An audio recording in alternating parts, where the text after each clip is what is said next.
Well, I finally did it. I went and made a spear. The season for hunting has finally arrived. And I don't mean the legal King's version. I mean this type where you just go hunt the souls of men. I've been lost. Like super lost. In this unbelievable treasure hunt, more than ever I've had in my entire life. I came down to the Ozarks back in Passover time frame. I can't leave. This sounds moderately strange to some, but I found treasure down here that's segula, the precious treasure. I found something in them.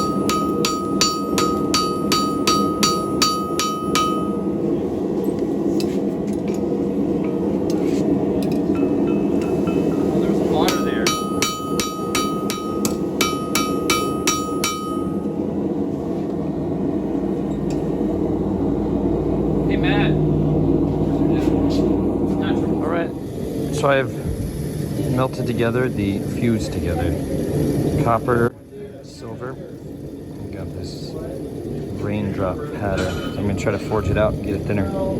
See how it looks. Because I can. No, unsatisfactory. All right, let's see. Let's tell. No. You really gotta tell us why you're doing this. What experimenting with what? with destroying knife. What have you done to this knife that makes it different than the others? I drew the hardness out of the handle. I want to hopefully make this handle less brittle. And more what? More tougher. All right, here we go. I should have eye protection on. Don't worry, I do. Oops. Oh. Cracked right there. I knew it would. I should have drew out some more hardness there. The top's seeming promising. Oh, it's good. Yep. It still broke. It did bend further, I think. Add it to the wind chime. Let's see.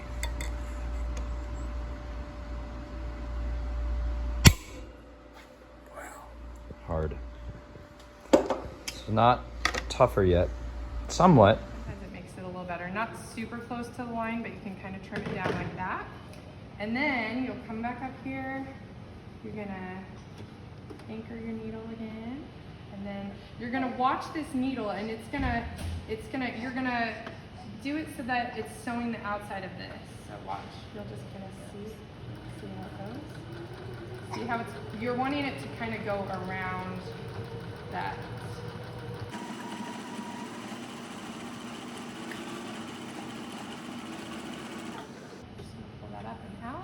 So see that?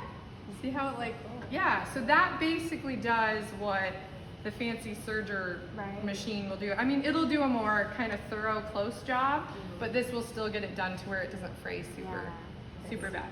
So the precious treasure.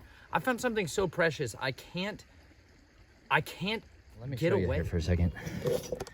I was able to get this pocket opened up. Really nice points in there. But you can see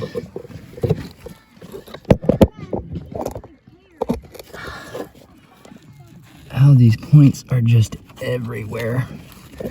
And you gotta be so delicate because if you start breaking out the heavy equipment, it's easy for you to break them off when you're getting excited. So a flathead screwdriver seems to honestly be one of the best. I've got this punch that I'm using, which is pretty good, but you don't want to scratch them. But this entire cluster, I mean, if you really look, this whole area is just full of them.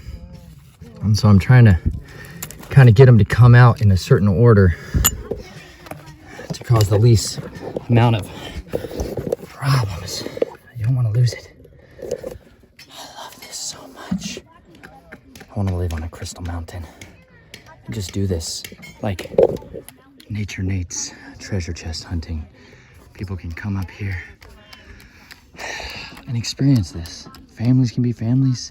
This is where the feast day should be held, man. That's it. I'm just thankful I get to do this as a sojourner. But I do want to have roots like this and have a panning for gold and amethyst and bamboo forests and forts for them to climb in. Look at this. This is how you combat the black mirrors and the digital competition. Authentic human experiences to sweat and labor and bleed while looking for something wonderful. Like the labor it's going to be for me to get this one crystal out carefully is going to be swequity. Nothing that you watch. You can't know this by watching this. You can't feel what it feels like to have this young family here share with me their treasure hole. He was working this cluster and he's like, you know what, man, maybe you should come over there. He's an apologetics evangelist for the Father down in Texas, studying to do ministry. The Father has his people everywhere, and we found more of them here in the Ozarks than anywhere in the world. It's a place where he calls his people to remember his ways. Crystals! This is how it's gonna come down. Come dig crystals. Come to Arkansas. Come dig Can't crystals. say it enough. Move everything. Sell everything you have to come find the pearls in Arkansas. Let me show you the best pearls I've ever found right there. Benai. Wow. A man worth his weight in gold. There you go. Kathy, show them your crystal. Here you go. Here's a family that's been laboring behind the scenes faithfully for so many years. Oh my gosh! Sweet Moses of the Mississippi. Yes! I knew Goshen was in Arkansas. They've been lying about that Nile River over there. Look at that. Nice. Look at that. What'd you find in Jubilee? Nay, let's see what you found. Look. That was mine. Oh. It's not Kathy. Oh, there's one. Juby, you dropped one. Look at this one. Oh, nay. Nice. Jimmy was digging in the dirt, and then I pulled. It was like this. And she just And pulled she it was out. Like, she was like, Oh, that dirt tastes good. Oh. She'll get it from you. She'll steal it from you, Nate. It feels a lot better. Oh, it does look like amethyst. Look at the purple clay. I need to eat that. It's delicious. Clay you came from. You're deficient in minerals. It tastes like, it definitely tastes like a little sour, that clay. The other clay tastes more irony, but the purple clay tastes sour. It's delicious. I really hope there's amethyst, Chub. It's too rare. It's too wonderful. Like, there is water. Just listen. Just listen. We found rivers! Yes! Technically, some humans call these creeks. Ridiculous. Gigantic. Praise Yahuwah. Be immersed!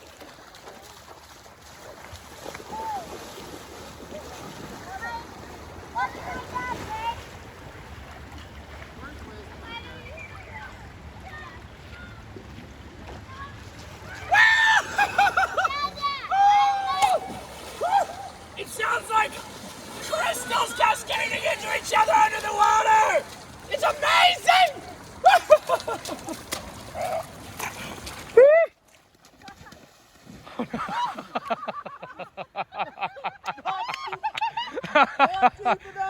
Not that empty nose.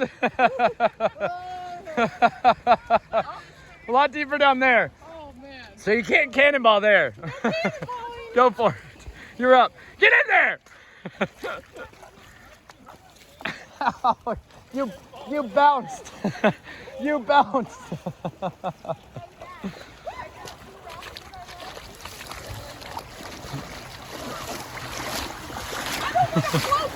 It's good for you.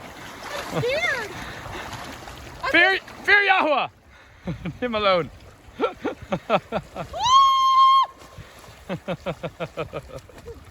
Listen to the sound of the chandelier under the water. Great.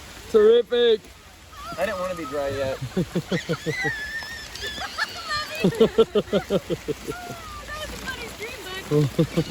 Oh, canopies are blown away. Flash storm. Awnings were ripping off.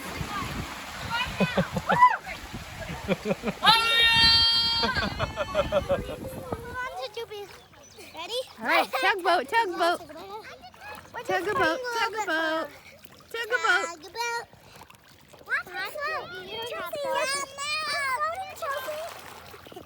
You're floating. This is the big river.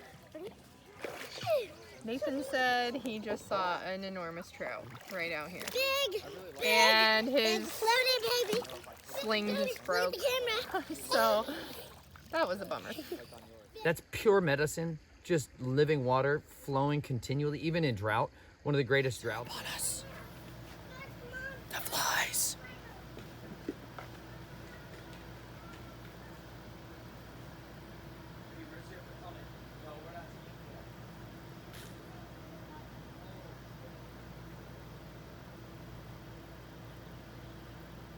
And yet the water's still flowing abundantly, because this is literally where the fountains of the oceans, like the fountains of the North American continent, come gushing out of the ground. The Ozark Plateau, which like stretches from the very northern borders of towards the Missouri River in the northern portion, central parts of Missouri, all the way out to the Mississippi Delta, where the plateau just drops off, and then down well into Arkansas, including the Ouachita Mountains, all the way down towards Texarkana, like southern parts, into Oklahoma, the little corner nublets of Kansas. It's a wonderful place. And at the same time, it's a trying place. Oh my gosh. Hold on.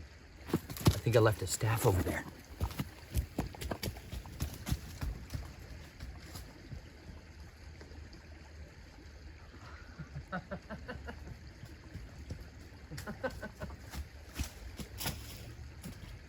Yes.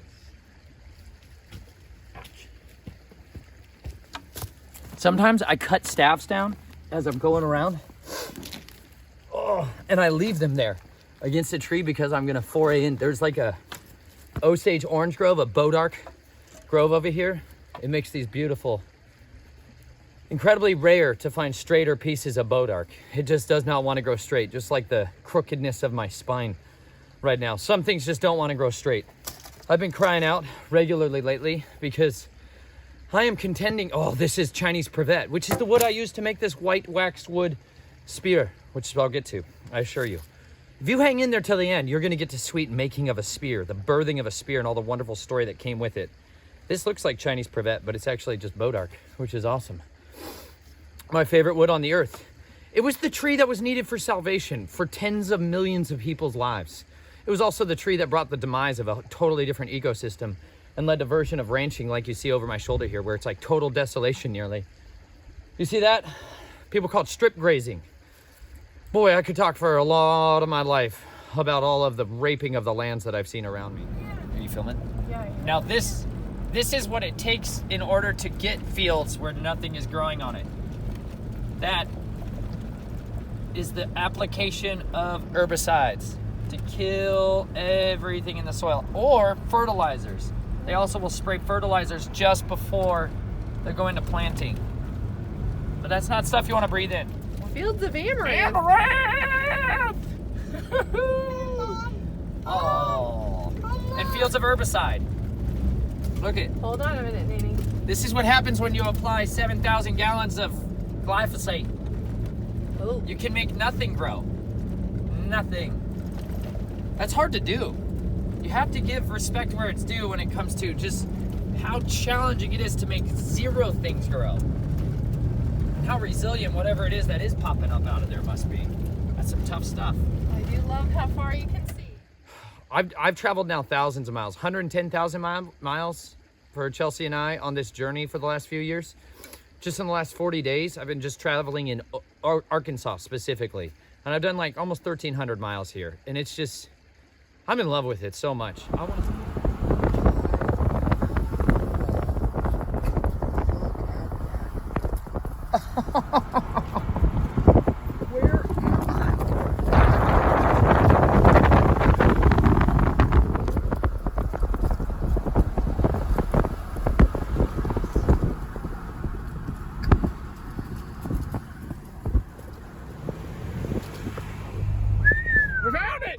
There it is. You can park right here. Look at that, man. Come on now. Oh, it's so beautiful. Oh, you know what? This is why you need silk, because it is cold. Right now it's showing what? 41 degrees. It is chilling. Oh, buddy. Now that's the living water you're looking for. Ah. See? Just flowing out. Volunteers. Literally the word Nathan. Giving. Spring. Only giving. Never taking. Navaculite. Super hard flinty stone. The great flinty stone. Out of the flinty stone, he gave them waters from the rocks. There's got to be flinty rocks for it to be the place where all these things happen. Flinty rocks of Arkansas. I love it. Delicious. This is a miracle. Oh.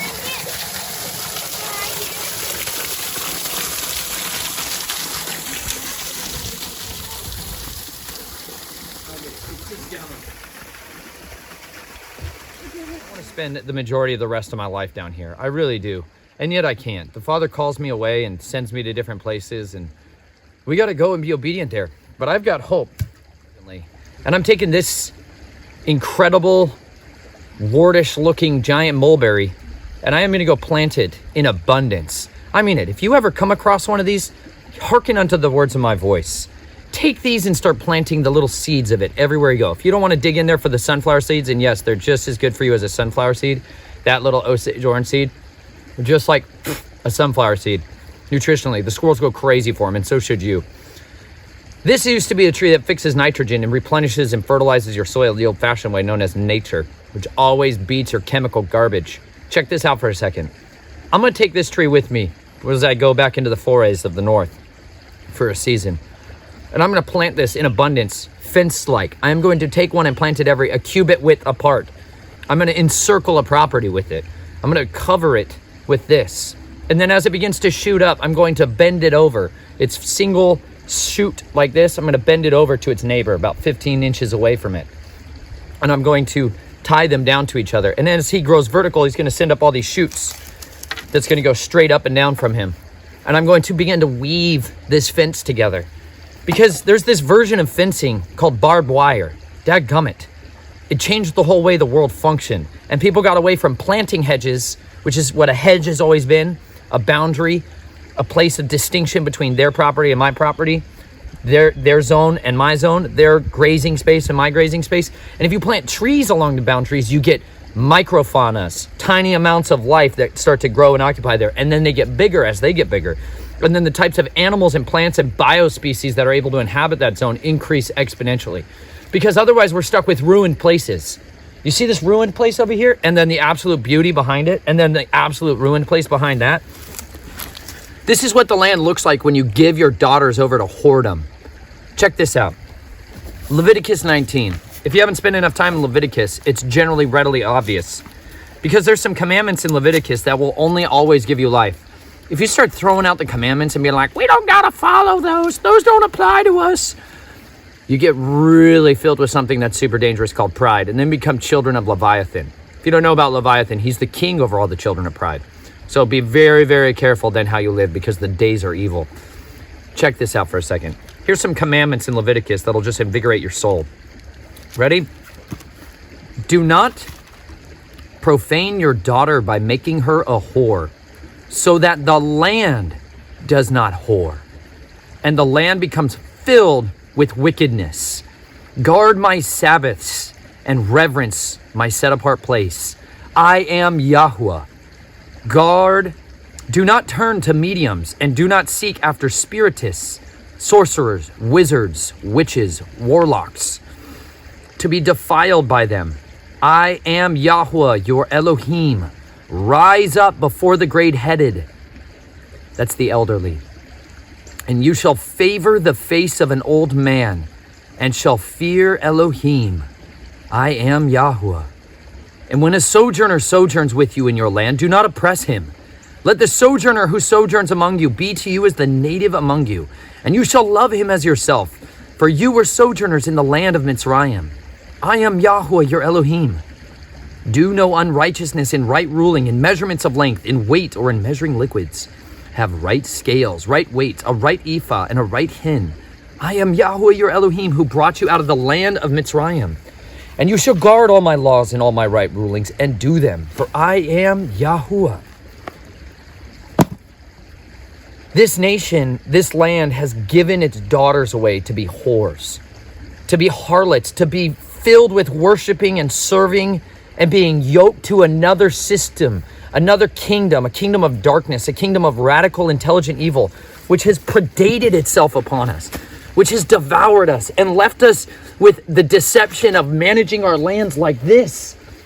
If you look carefully over my shoulder, where you see areas where there's bright little pockets of red and bursts of yellow, these radiant beams of sunsets that have been painted in through the forestscape back there, that's where there's still native trees left.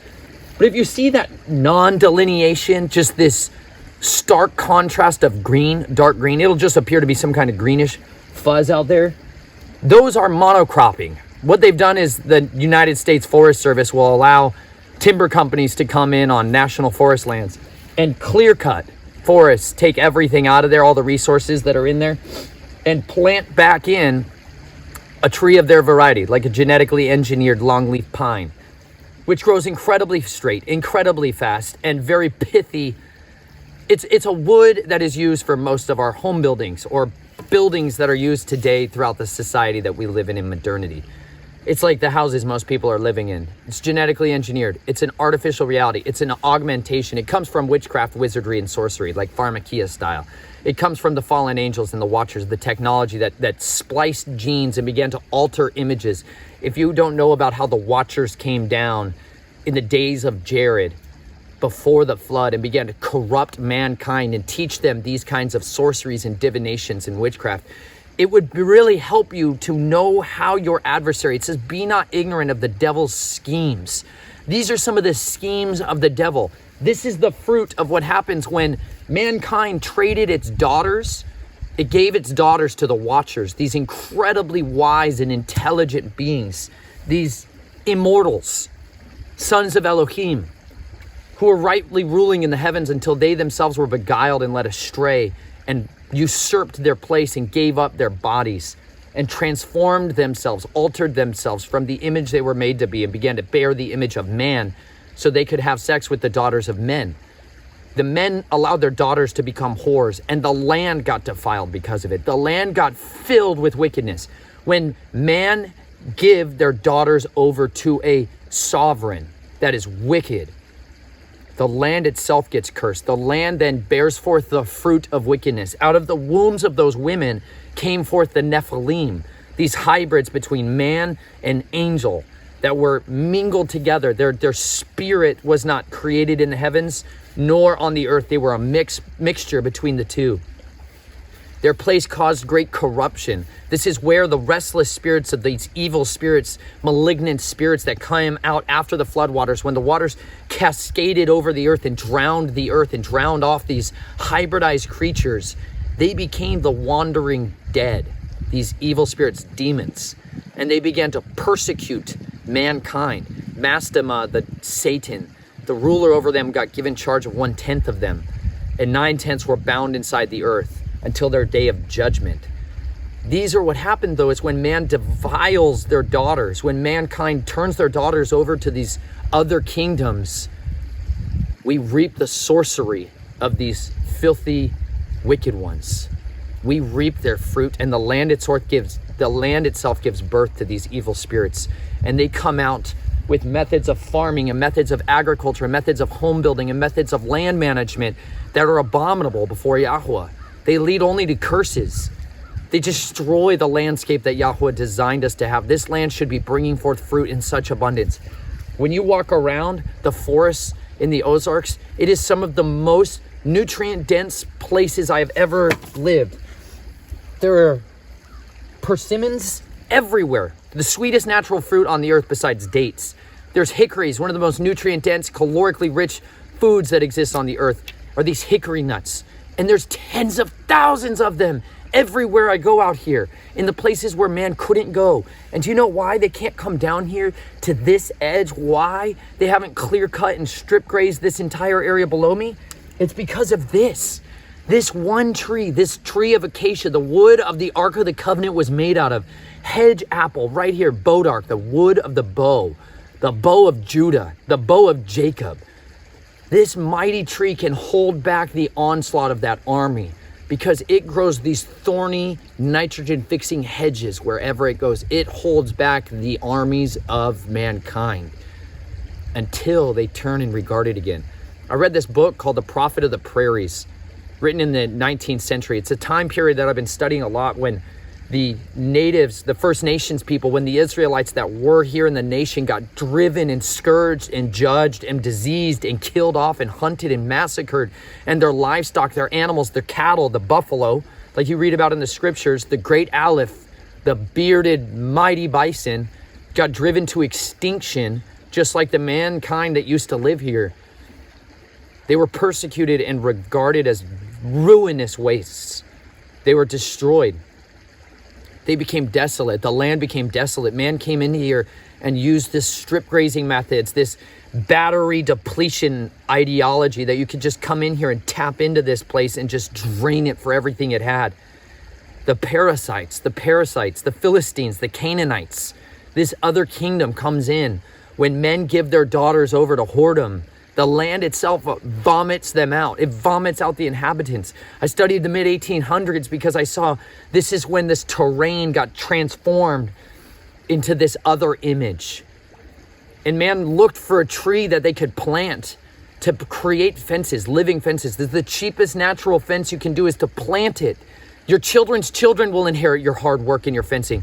Whereas if I go and put in my labors into building a fence out of cast iron, T-posts, and barbed wire, I'm going to inherit hedges. Sooner or later, trees are going to win the war against your fence. If there's anywhere where there's enough water for trees to grow, you're going to lose the war to this unless you maintain it constantly.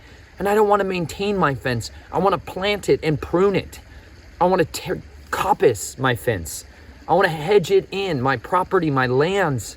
I want to bless that land so that I have a windbreak. I have a shelter for birds and native species and deer and turkeys and pheasants and quails and partridges.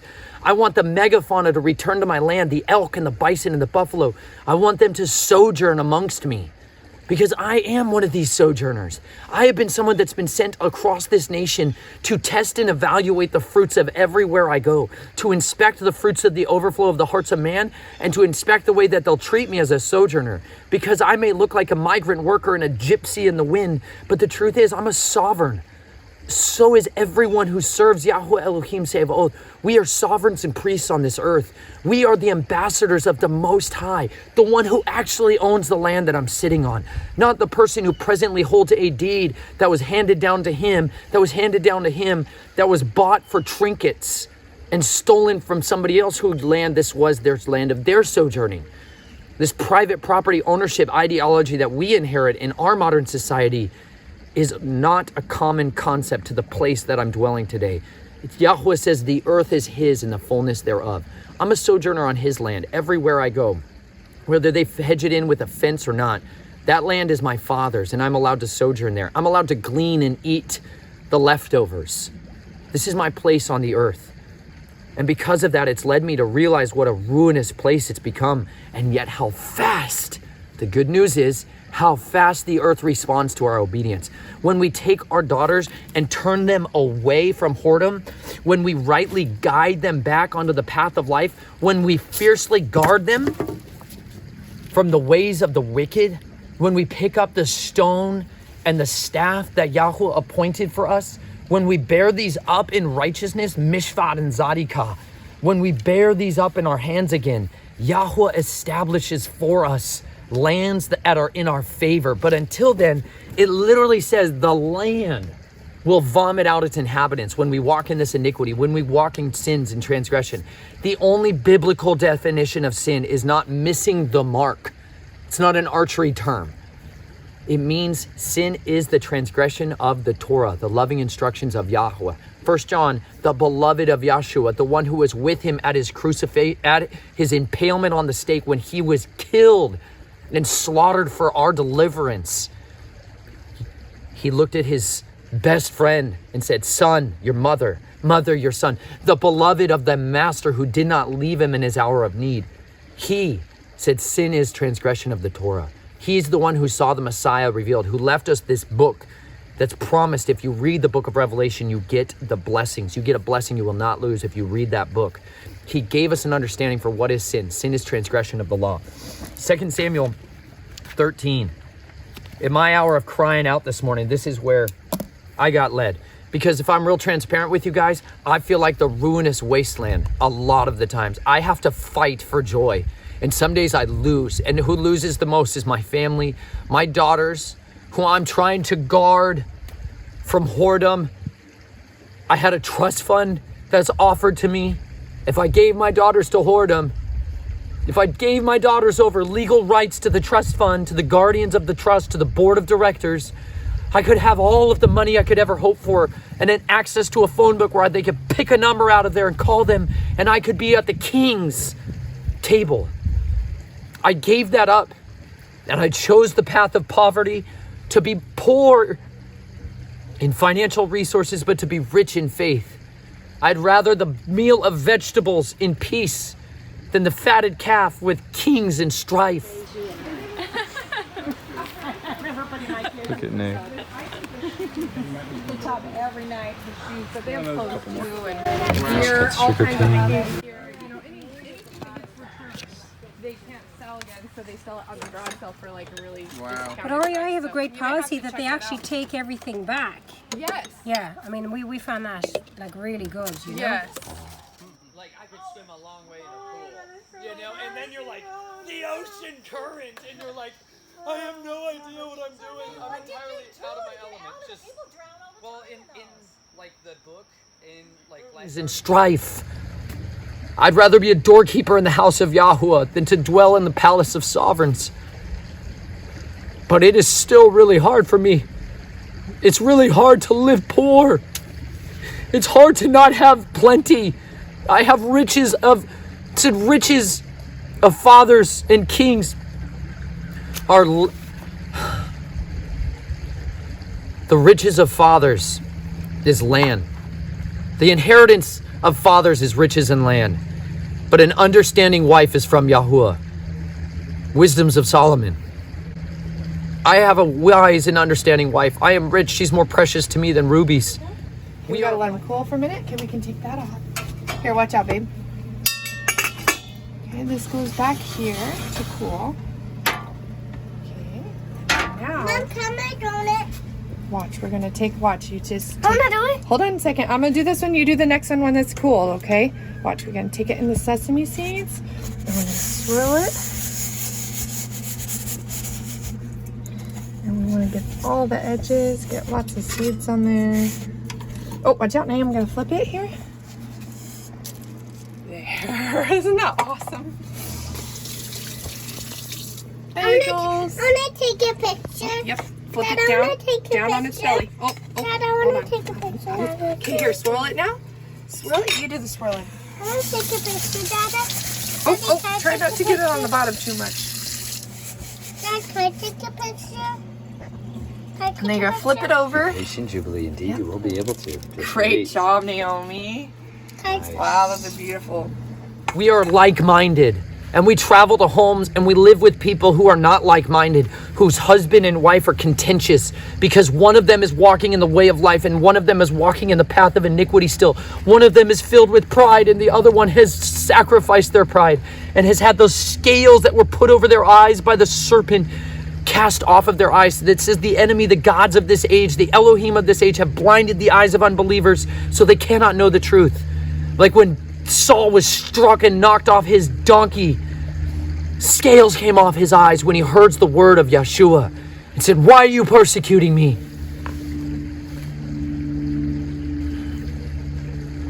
I have blessings in my life, but I suffer the scourge of poverty financially, and I'm forced into living a way of life that is much more physically laborious. Meanwhile, my physical body was given over to these people in the days of my youth because I was the whore for my family. I was prostituted out so my family could have peace. So my body has been scourged and my spine is not upright. I suffer pain continually. But I will bear the burden of the heat of the day so that my daughters don't have to suffer the way that I did, because I've seen that Yahweh can bless me in unique ways. He can lead me to lands of beauty and peace and rest. And he has shown me treasures in his creation that I would never have found if I could have just bought everything. If I could have financed my way to the top, I would have missed the lesson. I would have never seen and regarded this tree as precious, as valuable, as the tree of deliverance. This came from suffering. I would never have managed a property or never been a groundskeeper the way that I am now had I not gone down this path. If I had not been a ruined wasteland, stripped and defiled, filled with genetic augmentation, transformed into the image of the dragon, carrying the seed of iniquity in me, I would have never met the man who would have given me this spear shaft, this spearhead, nor would I have regarded the Chinese privet growing along the banks of a river and valued straight wood like I do, because I read that Jacob, when he was driven out of his home and stripped of his inheritance and his wealth, he had a staff in his hand and nothing else. And so I thought I better choose my staff wisely, because I can trust Yahweh to only go forth with just a staff and the words of Yahweh. And surely he can bring me back as a mighty troop. My home for these 4.5 years has been that RV, and water has damaged it severely. For the last few months, I've been trying desperately to fix it, because I've had water ingress into my home and absorb itself into the woods and swell out the walls and mold come into it. And my walls are bowing and I can't stop it. I have tried so hard, but I'm not careful. I don't understand some of the concepts of how to properly seal my home and to work on top of a ladder and to labor in this way. I get panicky and scared doing home maintenance. I struggle immensely to do it myself. I'm always wanting somebody else to come and do it for me. I want to pay somebody to come and help me, but I can't.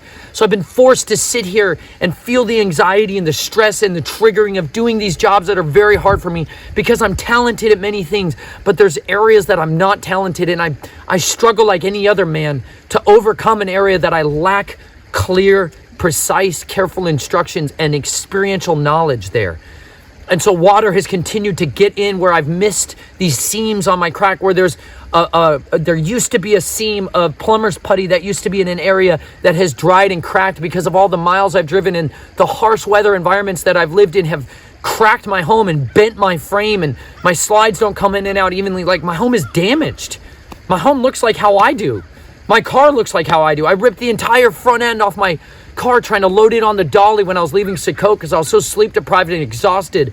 I missed a critical step, and I had somebody else try to hook up my dolly to my RV, and they didn't hook it up properly, and I trusted that they had it on there, and when I drove onto it, it ripped the whole thing off, and it ripped up and smashed into the back of my radiator. Well, not the radiator, the guard in front of my radiator. But it ripped the whole front end off my car. And my car is damaged.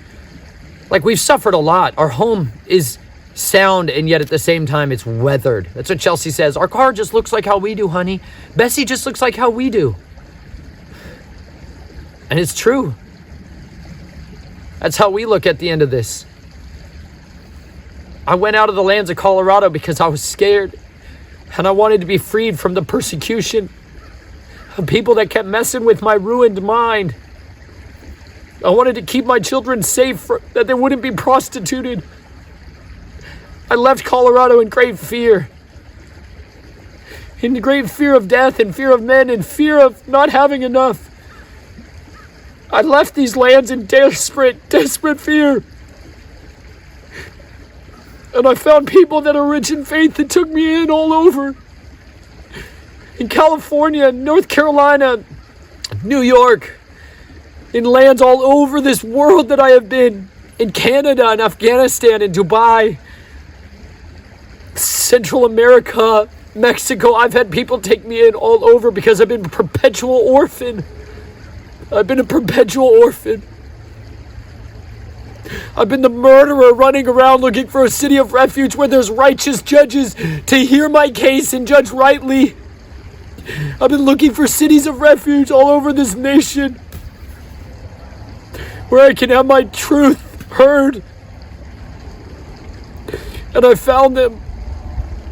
Yahweh has given us the riches of people, the most incredible generosity, people that have blessed us beyond measure, who've taken care of us, who've literally paid my way.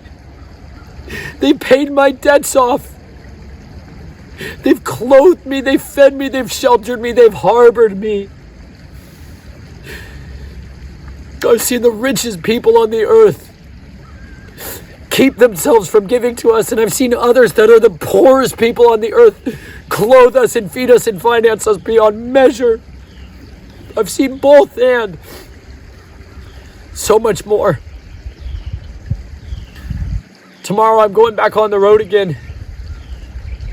We've moved literally hundreds of times over the past few years. Pack and unpack, pack and unpack. Naomi's so adept to it. She's so used to it. She's left friends all over this country. Families of people know my daughter as if she's their own. She's grown up on the road. Jubilee's literally only known a sojourner's life. She's never known anywhere that's just our home besides our RV. And I'm the greatest source of contention in that RV. Because I'm like Tamar. I should have been a prince in the house of kings, and instead I've been raped and ruined.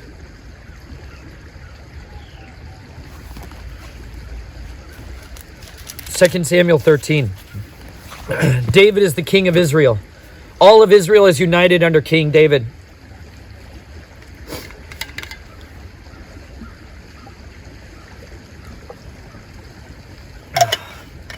He's the sovereign of sovereigns, the king of kings. The whole world is at peace if David's at peace. But David's transgressions have brought murder into his home, violence, and Yahweh is setting the stage for the curse that Nathan the prophet spoke to David for what he sowed into his life and into his family by his sins of murder, by the sword of the Amalekites or the Ammonites that killed Uriah the Hittite when he committed adultery with Bathsheba. This is how Yahweh returns the words of his promise on David. And after this it came to be that Absalom, the son of David, had a beautiful sister whose name was Tamar. And Amnon, the son of David, loved her. And Amnon was distressed even to become sick because of his sister Tamar. For she was a maiden. That means a virgin, someone who had not been married, a chaste woman, a modest woman, a Proverbs 31 woman, someone to be rightly desired. She's the ideal land that you would inherit. She is like the dream of an understanding and wise woman. She is precious, guarded fiercely by the most ferocious man on the earth, David. She's the sovereign's daughter, the princess of Israel, clothed in the finest of garments, instructed by the counselors of David, Nathan and Gad. She has at her disposal the riches of the nations, set up to inherit the earth. Okay? It was hard in the eyes of Amnon, this is the prince of Israel, to do whatever to her. And Amnon had a friend whose name was Jonadab, the son of Shimei, David's brother. Now Jonadab was a very wise man, and he said to him, "Why are you, the sovereign son, becoming thinner and thinner day after day? Explain it to me." And Adnod said to him, "I love Tamar, my brother Absalom's sister." Real quick, Tamar is named after one of her great-great-grandmas. Way back in her lineage, all the way back through Boaz and through Ruth, and going all the way back to the sons of Judah, who David is a descendant of. Judah had a son, 3 sons. The first one was wicked, so Yahweh personally killed him. Boom, dead. And then he had another son who should have raised up and gone into his wife, Tamar. This is the commandment for if your husband dies and leaves you without any sons or inheritance, your husband's brother should come in unto you until you get pregnant. Once you bear up a son, he never comes into you again. But this way he is able to raise up seed for you through his brother's household. This is a way to ensure that inheritances and guardianship and provision was preserved in the house of Israel and amongst their sons. The other son of Judah decides not to do this and spills his seed on the ground, and he is killed by Yahweh for the same act. Judah decides to not give his third son, his youngest son, who was young at the time, and he should have given that son when he got old enough to her, Tamar, in order to be able to raise up this son for him. And he didn't do it. So Tamar decided to go in to convince Judah to have sex with her so that she could have a son through him. So she veiled herself kind of like a temple prostitute. And Judah, after he came back from shearing his sheep, this is in Genesis 38, when he came back from shearing his sheep, he was full of joy, and he turned to what he thought was a temple prostitute on the side of the road, or just a woman on the side of the road who would offer street services like a hooker. Once again, these prostituting daughters. He went in unto her, and she conceived by him. And she took his staff and his signet ring, which a lot of times was his tzitzit impressed into a clay ring or precious gold. That was their signet ring. A man would take his tzitzit, which are commanded by Yahweh numerous times throughout the scripture, to make for yourself, to remind you of your covenant, not to turn to the right or to the left. This is the only outward adornment you're commanded to have, so that you remember you're not your own, but you belong to Yahweh. This is your wedding ring in the scriptures, that you're in covenant to him.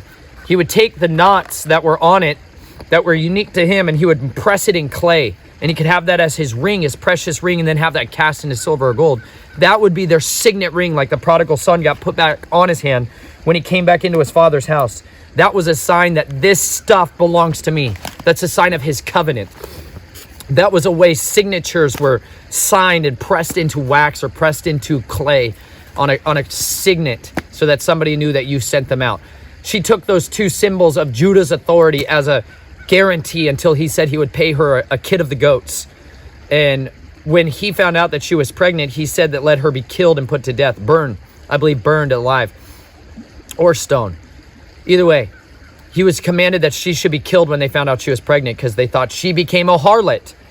Well, she presented his staff and his signet ring and proved that she was not only righteous, but that Judah had been the one who transgressed, because he went into his daughter-in-law. He committed incest by her and harlotry, adultery. And yet you see, he literally declares her innocent, righteous. She said, she's more righteous than I am. Zadikah, Minamea. She's more righteous than him. So Tamar becomes this woman who is granted righteousness. She bears up twins. And the twin, one of those twins, is literally the line, the lineage of King David. So David, when he has a daughter, he names her Tamar after this righteous great-great-great-great-grandmother of his. This is the daughter, the princess of Israel, who's going to be more righteous than the man. And she's going to carry out her name. And he said to him, and Jonadab said to him, lie down on your bed and pretend to be sick. And when your father comes to see you, say to him, please, let my sister Tamar come and give me food, and make the food before my eyes so that I see it and eat from her hand. So Amnon lay down and pretended to be sick. And when the sovereign came to see him, Amnon said to the sovereign, please let Tamar, my sister, come and make a couple of cakes before me, before my eyes, so that I eat from her hand. And David sent to Tamar to the house, saying, please go to the house of your brother Amnon and make food for him. So Tamar went to her brother Amnon's house while he was lying down. And she took dough and kneaded it and made cakes before his eyes and baked the cakes. And she took the pan and turned them out before him. But he refused to eat. And Amnon said, make everyone go away from me. And they all went out from him. And Amnon said to Tamar, bring the food into the bedroom, that I eat from your hand. And Tamar took the cakes, and she made him, and brought them to Amnon her brother in the bedroom. And she brought them to him to eat, and he took hold of her and said to her, come, lie with me, my sister. And she answered, no, my brother, do not humble me, for it is not done so in Israel. Do not do this wickedness. And where could I take my shame? And you You would be like one of the fools in Israel. And now please speak to the sovereign, for he would not withhold me from you. But he would not listen to her voice. And being stronger than she, he humbled her and lay with her. And Amnon then hated her exceedingly, so that the hatred with which he hated her was greater than the love with which he had loved her. And Amnon said to her, Arise, go. And she said, No, for this evil of sending me away is worse than the other you have done to me. But he would not listen to her. And he called his young man serving him and said, Now, put this one out, away from me, and bolt the door behind her. And she had a long coat, for the sovereign's maidens wore such garments. And his servant put her out and bolted the door behind her. And Tamar put ashes on her head, and tore her long coat that was on her, and put her hand on her head, and went away crying bitterly. And Absalom, her brother, said to her, Has Amnon, your brother, been with you? But now, keep silent, my sister. He is your brother. Do not take this matter to heart. So Tamar remained in the house of her brother Absalom, but was ruined. That word, ruined. I wrote that word on my left hand in permanent marker every single day for a year when I was 19. I got honorably discharged from the United States military because I refused to perpetuate falsehood, vanity, and lies. Because I didn't want to continue to just go slaughter people and let the wicked prosper.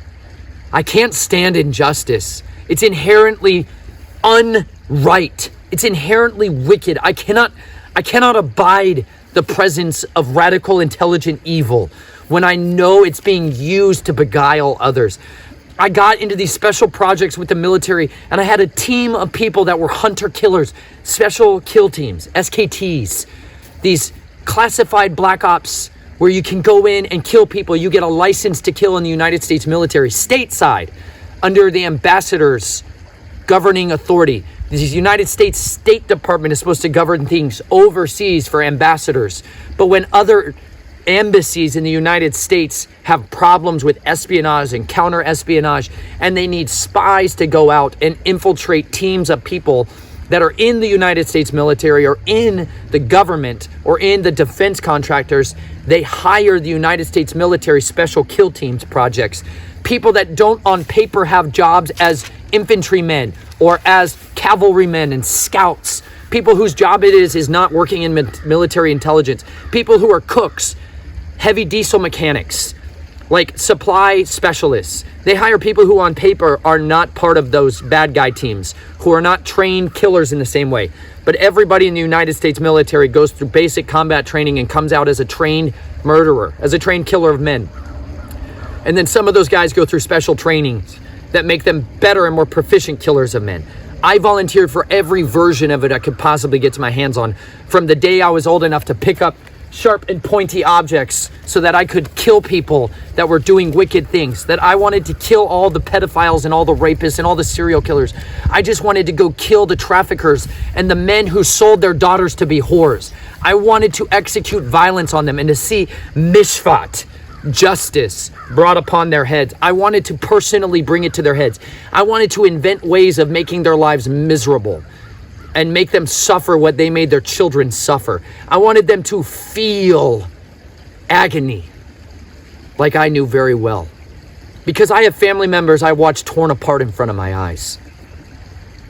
And men get promoted because they did it. I watch men get powerful, more and more powerful, exceedingly rich, and become presidential candidates in front of my eyes that defiled and mutilated my family members. I saw radical, intelligent evil put on human suits and go and prosper. I saw people transform themselves into the image of beasts so that they could beguile people. I saw deals with devils, and yet I saw the greatest abominations when I saw people that were in positions of power to do rightly, to vindicate and deliver children who were being trafficked in front of my eyes. I saw C-130s getting unloaded with shipping containers full of human beings coming out of other countries, getting unloaded in military bases and getting put on trucks and sold to be human slaves in sweatshops to merchandisers, the merchants of kings. I watched these things take place, and I got to let some of those people go, and I was told to let some of those trucks keep going. I was told to stand down and to not stop it. And it ruined me. Like, it ruined me to see what I thought was the times where I finally got to see justice done, where I finally got to arrest the bad guys and make sure that they never saw the light of day again. And I got to see my orders come in from my commanders, men in their rooms, commanding it from their iPads. Tell me to let that guy go, but to go ahead and bring the other guy in. Go ahead, bring in Mr. Gray, but you leave Mr. Blue. I couldn't take it anymore. I started saying no. I started disobeying orders. That's a huge no-no when you're like the trained alpha wolf of a team. They don't like guys that say no and are critical thinkers in that way. They want you to follow orders, and that's fine. But there's a reason special operations teams are designed to think critically and replicate themselves wherever they go. They don't need a standing army. They just know how to make one wherever they go. They know how to make an army out of fruit, out of seeds. This is how I'm going to make my army. I'm finally entrusted an opportunity to work land of my own, to start laboring and toiling on my own land, but not really, because none of this land is actually mine. None of this is actually anybody's. But you know what? I'm going to work this land as if it's mine and my family's inheritance, and their children's children shall be inheritances. I want to labor with the sweat of my face to plant an army of soldiers and sentinels on the property. And you know what it is? Trees. I'm going to do it with trees and sticks and stones. I'm not going to do it with guns and bullets.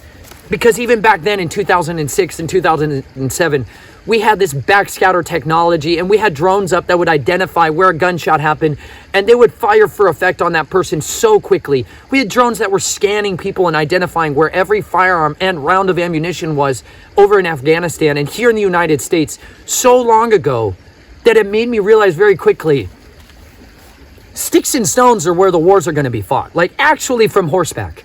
Like, real life. I'm going to train how to ride a horse and try to use bows, the bow of the arc. I'm going to train how to use sticks and stones and bows and arrows and spears and shields made out of buffalo hide. Like the hump on the back of a buffalo, a bull buffalo. I'm going to make a buckler out of that. Like, I'm praying for buffalo because I want to slaughter and use every portion of a buffalo, from the sinew to the brain matter to the hide, to make coverings for myself and shields and bucklers and spears. Like, I'm going to go back to be so primitive, it's ridiculous. Because there's nothing in this world that can satisfy me like the words of Yahweh. And I don't see guns and bullets and bombs in the scriptures the same way. And I know it's going to come back to swords and spears for a reason. So I'm going to train with this stuff. And I'm going to encourage you to make your own spears. I'm going to encourage you to sell your firearms and go around this road. And I really mean that. I know you can use them for all kinds of other reasons. You don't have to sell all of them. This isn't for everyone. I'm just saying, sell your cloak and buy a sword, okay? Actually buy a machete. Actually buy a sword, a proper sword. It will be so good for you, and it'll actually make you stronger every day. You will get stronger from swinging a machete than you will ever get from swinging a rifle. And I know that's a big statement. I've swung a lot of rifles, and there's guys who've swung bigger rifles than me, and they're way strong for it. But dudes, swing a machete 50,000 times in a week. And I actually mean it, in a week. You will never believe the strength that you can possess when you literally learn how to swing a sword so much that it sticks to your hand, like the Gibborim David had. Men who fought wars and their hands became fixed to their blades.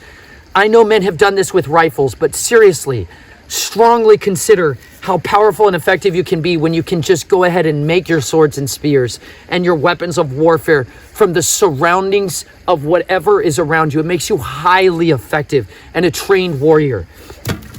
The ruinous heap that I was left when I got discharged from the United States military because I wouldn't keep saying yes to them was so messy. I was an absolute disaster. I was a train wreck walking. I couldn't remember my own name, and they filled me the way the United States military deals with trained operatives who they want to no longer be around anymore is they kill them through pharmakia, through witchcraft, sorcery, divination, through altering their biochemistry and playing with their brain until they kill themselves. Or they kill everyone around them and then they get killed and get thrown in prison. They mess with their minds until they go insane. They make them a ruined heap. They put me on so many drugs and medication that I lost my mind. Truly. And it wasn't until I literally took all of the drugs and prescription drugs and threw them away, got rid of them, and was like, Yahweh, I cling to you. The only disease I have in my life comes from these tormenting spirits and from not walking in obedience and faith with you. I believe you can heal me and nothing else on this world can. You can heal me. Please heal me. And I cried out with deep faith that he would heal me and restore me to a sound mind again. And he has begun to do that. I was 19 years old when I did that. And at the same time, I was writing in Hebrew, ruined, on my hand every single day. I was writing this word, ruined. Just like Tamar felt, because all of my future, my career, my destiny, what I believed I was made for, disappeared when I got those DD 214 papers that said, you're no longer our soldier. You're no longer a soldier. You're some civilian. You're an outcast. Like I had C-130s flying over this property yesterday, low and slow, over and over again. I'm a long ways away from a base. Sometimes they come and buzz me. Sometimes planes and helicopters and black helicopters come down and have a look at what I'm doing. Like for real life stuff. And they came so low yesterday, and it was in my heart just groaning that they would drop me resupply. I'm sitting here trying to get my home so it will work again. Desperately trying to make my home stay together, and I'm looking at these guys flying right over my head, praying that a parachute is going to, drag chute's going to come out the back, and the incredible supply specialist is going to drop me a supply of reload right there. I pray this stuff. I know it's silly. It's just real, you guys. Every time I hear the sound of a helicopter from way long away before everybody else hears it, I'm praying and thinking one of two things. Somebody's going to land and ask me to come in from the cold, which is hilarious. My wife always wonders what that means. Or they're going to just drop some resupplies my way someday. And you know what? Neither of those two have happened yet. But I always think about this stuff. It's in the background of my mind because there was this time in my life where the sound of those helicopters literally meant a whole lot of the worst nightmares are coming, known as little birds. The scariest, most incredible guardians on the earth are coming around the mountain. Get ready, son, or coming around your street, son. Or it meant they were going to bring in a whole lot of infantry that were going to kill you fast. So that kind of stuff just always ticks away in the back of my mind. And these 4 C-130s buzzed me yesterday, and I'm like, can you bring me some silicone? Please, like a team of guys who knows how to seal an RV like super efficiently. Like, can you bring a guy with a forklift over here and just pull my slide out and put it back together and strip the wall panels out and push it back together? And can you just fix me? Can you fix my home? Like, fix me. It's like stuff like crying out because this is, you feel like Tamar all the time. You feel like you're ruined. Like I'm looking at all of my mistakes. The reason I'm struggling so much is because I'm realizing when I sealed my entire RV down in Florida, it was 100 degrees outside and it was boiling hot and I was on ladders. And I do not like being on ladders. I don't like doing ladders. I really don't like it. And it's always this like mental war, like I've got to get up there and I've got to do it.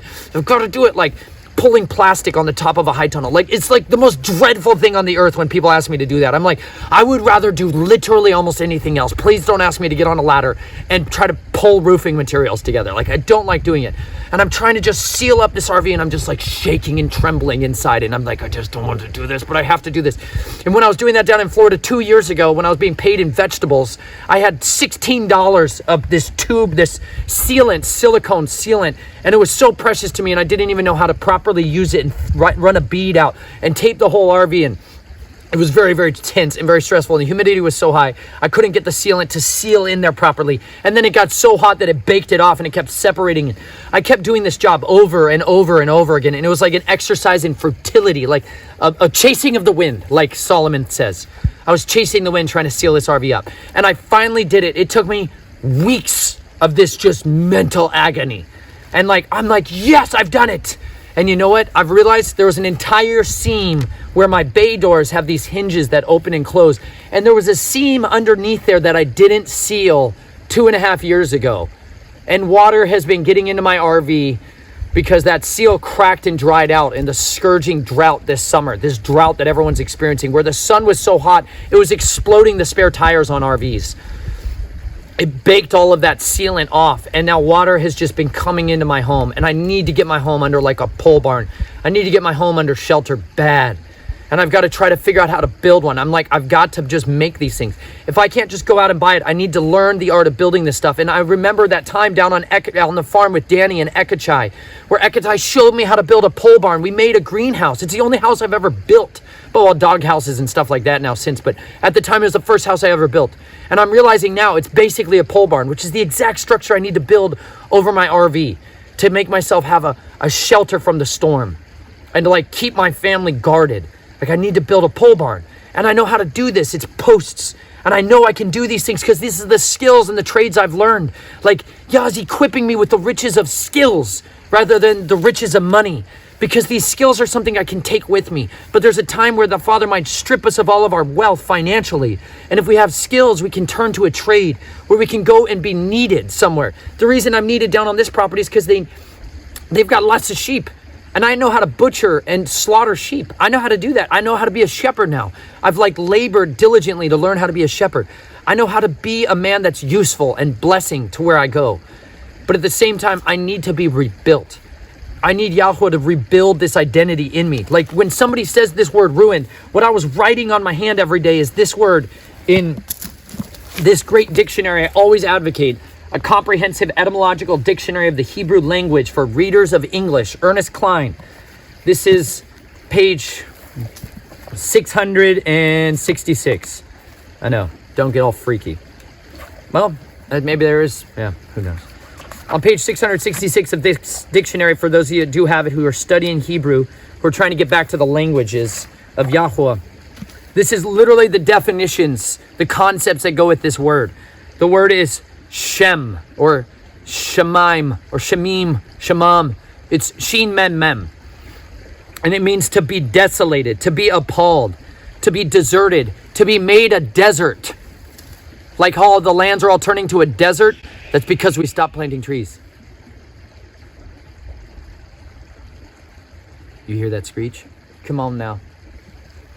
Was horrified, was destroyed, was ruined, was made desolate, was caused to be horrified, appalled, dazed, astonished, became empty, caused himself desolation, caused himself to be ruined, was astounded, was made demented, crazy, insane, stupefied, devastated, ruined, wasted, depressed.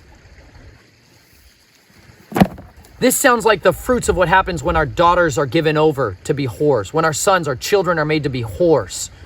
They become ruined. When people suffer the sexualization in their youth, this is the fruits of it. We must become guardians against this because the land looks like this. The reason the springs and the waters and the rivers are drying up is because we have turned to those sorcerers to fix us, to give us a quick fix. The pharmaceutical drug that pushes the off button of the symptom but doesn't cure it. The inherent need in each and every one of us is to be loved. The reason I was so stripped and riddled and ruined for so long is because instead of writing loved on my hand every day, I wrote ruined. I need to write loved on my hand. I am loved. I am cherished. I am adored. I am beloved. Absalom told his sister sound wisdom when he said to her, do not take this matter to heart. Don't allow what happened to you to sow itself like the seed into your heart. Don't let that seed go down into your heart and bear forth the fruits of shame.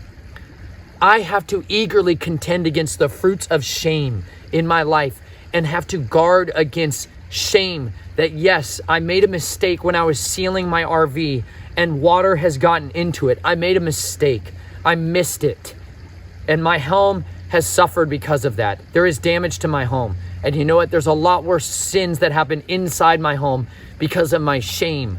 I've been harsh with my children. I've been loud and unruly and raging and depressed and anxious and bitter and doubting and riddled with doubt and discontent. But you know what?